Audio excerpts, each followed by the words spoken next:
오늘 하세나 본문은 요나 2장 1절에서 10절까지의 말씀입니다. 요나가 물고기 뱃속에서 주 하나님께 기도드리며 아뢰었다.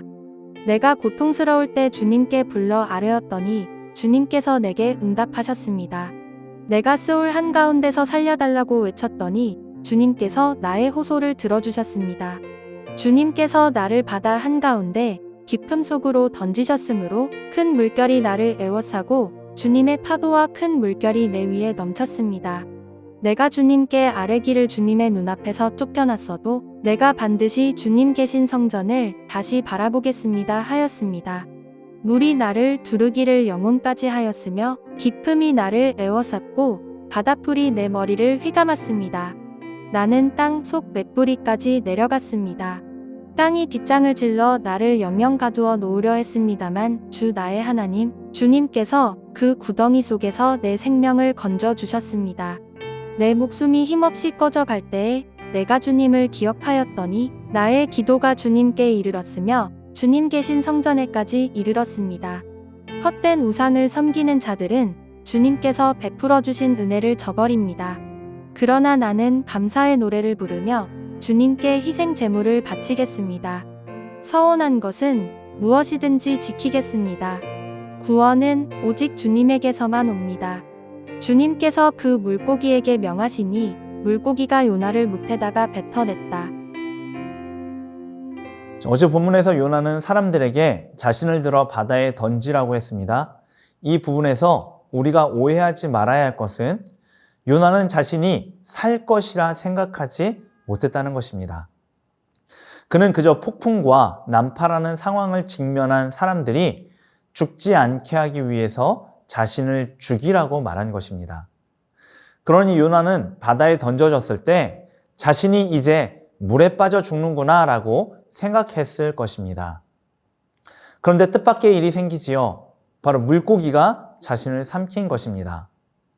상상해보면 이때 요나의 생각은 조금 바뀌었을 것 같습니다.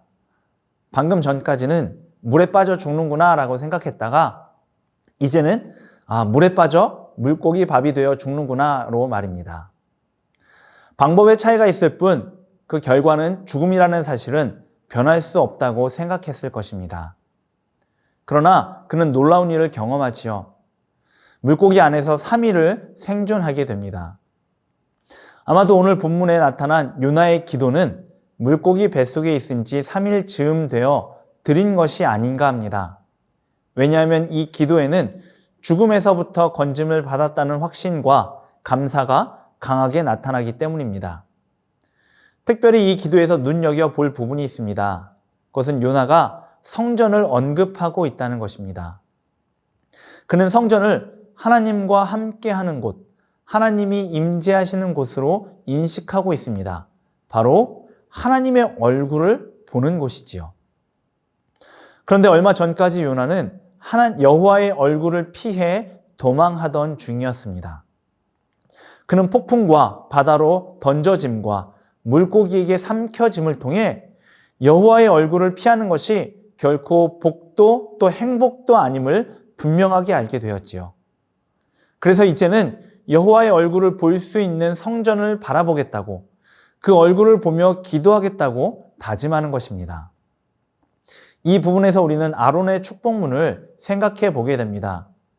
민수기 6장 24절에서 26절에 있는 말씀인데 여호와의 얼굴이라는 표현이 2번이나 나옵니다. 그 얼굴에 빛을 비춰주시고 또 향하여 얼굴을 들어주시는 것이 복이라는 것이지요. 이런 점을 고려하면 앞서 1장에서 요나는 제 사명으로부터 도망친 것일 뿐 아니라 하나님의 은혜와 긍휼에서도 도망친 것으로 이해할 수 있습니다. 그리고 이 점을 통해 우리는 하나님이 주시는 사명은 하나님의 은혜와 및 긍휼과 연결되어 있다는 것을 알 수 있습니다. 이렇게 요나는 여호와의 얼굴을 피하던 태도에서 이제는 그분의 얼굴을 구하는 태도로 바뀌게 됩니다. 하나님이 계신 성전을 사모하게 되고 그분의 은혜와 긍휼을 구하게 되지요. 당연하게도 이것은 요나에게 주어진 사명으로 이어지게 됩니다. 그래서 오늘 본문 9절에서 그는 이렇게 기도하는 것입니다. 나는 감사하는 목소리로 주께 제사를 드리며 나의 서원을 주께 갚겠나이다. 구원은 여호와께 속하였나이다. 이 말씀에서 서원은 혹 하나님께 드릴 또 다른 제사로도 이해할 수 있지만 달리는 하나님이 맡기신 사명을 이제는 감당하겠다는 것으로 이해할 수 있습니다. 요나가 이렇게 자신의 마음을 돌이키고 하나님의 마음을 품기로 했을 때 놀라운 일이 생기지요. 그것은 물고기가 요나를 육지에 토해낸 것입니다. 물고기 뱃속에서 죽을 것 같았지만 하나님이 건져주실 것을 깨닫고 돌이키자 온전히 살게 되는 기적을 경험한 것입니다. 그런데 여기서도 잊지 마셔야 할 것이 있습니다. 바로 어제 본문과 연결되는 것이지요. 어제 본문의 처음과 끝은 여호와를 주어로 하고 있었습니다. 그리고 오늘 본문의 마지막 또한 여호와를 주어로 하고 있고 어제 본문 마지막에 나온 물고기와도 연결됩니다. 이로써 알 수 있는 것은 물고기가 요나를 삼킨 것은 먹을 것이 없어서 그런 것이 아니라는 사실입니다. 하나님이 그리하게 하셨다는 것이지요. 또 물고기가 요나를 육지에 토해낸 것도 그저 물고기가 소화불량에 걸렸다거나 속이 불편해서가 아닙니다. 하나님이 그렇게 하라 말씀하셨기 때문입니다. 따라서 이 모든 일은 하나님의 주권 아래 이루어진 것입니다. 그분의 주권은 사람만을 향하지 않습니다. 그분은 창조주이시기에 당신이 만드신 모든 피조물을 향해 명령하시고 다스리실 수 있는 것이지요. 그리고 그것을 통해 당신의 사람을 성숙시켜 가시는 것입니다.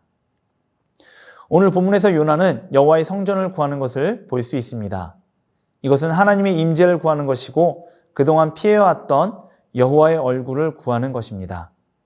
그런데 혹 우리 가운데 요나의 이전 모습처럼 하나님의 얼굴을 피하고자 힘쓰는 분들이 계실지 모르겠습니다. 이번 일에 있어서만큼은 내 뜻을 이루고 또 내 마음대로 하고자 하나님의 낯을 피하려 하고 하나님의 음성을 듣지 않으려 하는 분들이 혹 계십니까? 아셔야 할 것은 우리가 하나님의 얼굴을 피해서 이루고자 하는 모든 것은 결코 복이 아니라는 사실입니다. 참된 복, 진짜 복은 하나님의 얼굴을 만날 때, 그분의 임재를 경험할 때 받을 수 있기 때문입니다. 그리고 하나님의 얼굴을 만날 때 우리에게 주어진 사명을 알 수 있고 감당할 수 있게 됩니다. 그러니 이 하루 그분의 얼굴을 구할 수 있기를 바랍니다. 하나님이 얼굴빛을 나에게 비추사 은혜 주시고 그 얼굴을 나를 향하여 드사 평강 주시기를 구하겠다라고 다짐하시기 바랍니다. 또 하나님의 얼굴을 구하며 살겠다고 결심하시기 바랍니다. 그러면 하나님이 이 하루 우리와 함께 하시며 우리에게 당신의 얼굴을 보여주실 것입니다. 오늘의 하시조는 생각나는 교우들에게 먼저 연락하여 안부를 묻기도 하고 축복의 말을 하는 것입니다. 성도에게 더 가까이 가는 하루가 되기를 소망합니다. 오늘의 하시조 함께 하시죠.